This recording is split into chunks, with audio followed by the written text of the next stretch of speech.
Je me souviens qu'un mercredi après-midi, ma grand-mère était venue nous rendre visite, comme très souvent, avec cette fois un cadeau un peu particulier, qui était dans une boîte de mercerie ancienne, donc déjà qui dénotait un cadeau original, une poupée en cuir, dont j'ai compris plus tard qu'on appelait ça une poupée créole ou popote, qui est le nom antillais. Et une sorte de silence qui a suivi, c'est-à-dire qu'on me donne la poupée, on la range dans la boîte, on range la boîte dans un placard et elle y reste pour les 30 ans suivants. Je pense qu'à l'époque, ça a été vraiment une énigme, mais je me souviens surtout d'un mystère. Ça a été à l'université à la Sorbonne, en 1988, et j'ai la possibilité de suivre un certificat de littérature antillaise optionnel. J'avais le choix entre beaucoup de choses, donc je pense moi toujours aujourd'hui que c'est pas le hasard. Mais je choisis ce certificat-là et au premier cours, on prononce le nom de Suzanne Lacascade. Ma grand-mère s'appelait Jacqueline Lacascade, donc quand j'entends ce nom Lacascade, je me dis tiens, il y a peut-être un lien avec la famille. Et en rentrant chez moi le soir, j'interroge ma mère sur la possibilité d'une Suzanne Lacascade dans notre famille. Et elle, tout de suite, très simplement l'identifie comme étant sa grand-tante, qui en effet a écrit un livre dans les années 20, mais un livre qui pour elle n'est qu'un petit roman à l'eau de rose. Cette phrase m'a frappée. C'est comme l'image de la poupée, un petit roman à l'eau de rose, ce qui dans la bouche de ma mère ou dans la mienne serait profondément méprisant.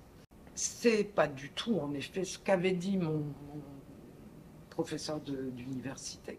En tout cas, lui, il a classé dans les précurseurs de la négritude. Et quand j'ai lu ce roman, j'ai perçu qu'en effet, on ne pouvait pas dénier ça, mais que c'était aussi un livre extrêmement féministe. J'ai vraiment à nouveau embêté ma mère et ma grand-mère en disant écoutez, maintenant ça suffit. Je me rends compte qu'elles n'en savent guère plus que ce qu'elles m'ont dit. Au-delà de la volonté de faire silence, il y a aussi l'ignorance totale. Aujourd'hui, mon analyse, c'est comme donnant cette poupée, c'est une sorte de bâton de témoin, et que ma grand-mère, quelque part, m'a chargée d'être un peu cette mémoire. Si mes ancêtres n'avaient pas été déportés et que je vivais en Afrique, avec cette idée d'être désignée réellement par mes ancêtres pour porter cette histoire. Moi, j'étais vraiment dans une quête de l'origine et une quête identitaire. Ce qui m'importait de comprendre, c'était d'où je viens,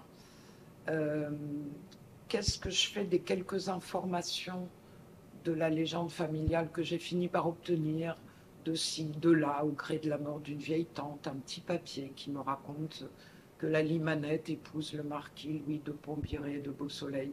Donc je vais aux archives, je trouve le dossier de mon arrière-arrière-grand-père Théodore Lacascade, qui en fait une carrière coloniale, a un gros dossier à son nom. Et donc au début, j'ai une recherche très classique, donc qui consiste à trouver des dates, des noms de métiers concernant ses ancêtres, des dates d'affranchissement, parce que c'est vraiment ça qu'on cherche.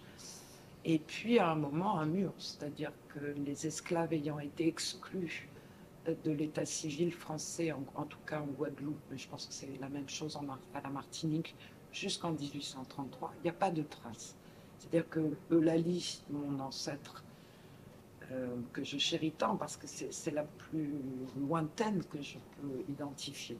Au-delà, plus rien. Et je sais que je ne trouverai jamais. Il n'y a aucun moyen de le savoir. J'avais pu mettre des dates.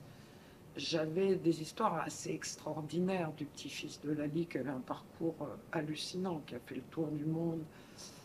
Mais il me manquait la chair, il me manquait la sensibilité. J'avais besoin de ressentir de l'émotion. Donc j'avais besoin de traduire ça de façon artistique. J'ai donc après commencé à me diriger vers une recherche plus graphique, en ayant à cœur de chercher une manière de représenter ces esclaves et leurs descendants d'une façon plus digne, ou une façon susceptible de leur rendre leur dignité. j'ai un problème avec l'imagerie coloniale. Le fait elle seule, aujourd'hui, nous sert à nous renseigner sur nos ancêtres. Moi, je voulais essayer de trouver une façon de représenter Eulalie qui ne soit pas coloniale. Ça veut dire déjà peut-être essayer de se décoloniser en partie. Mais je suis allée chercher du côté de ce que je croyais pouvoir être son imaginaire à elle. Donc l'iconographie africaine de la statuaire, bien sûr, mais aussi d'œuvres moins connues, que sont les drapeaux à Safo, les toiles de Korogo ou les appliqués du Bénin. Sachant que Lali était couturière, ça m'intéressait aussi d'aller chercher du côté des arts textiles. Pour moi, c'est le lieu rêvé pour montrer mon travail. Parce que d'abord, donc on fabriquait, si j'ai bien compris, du fil de coton. Donc le coton, ce sont les champs de coton d'où viennent mes ancêtres. Mon arrière-grand-père, Jules, est devenu filateur à Pavie, non loin d'ici. Donc quand je rentre ici, je me dis, ben voilà, ça devait ressembler à ça.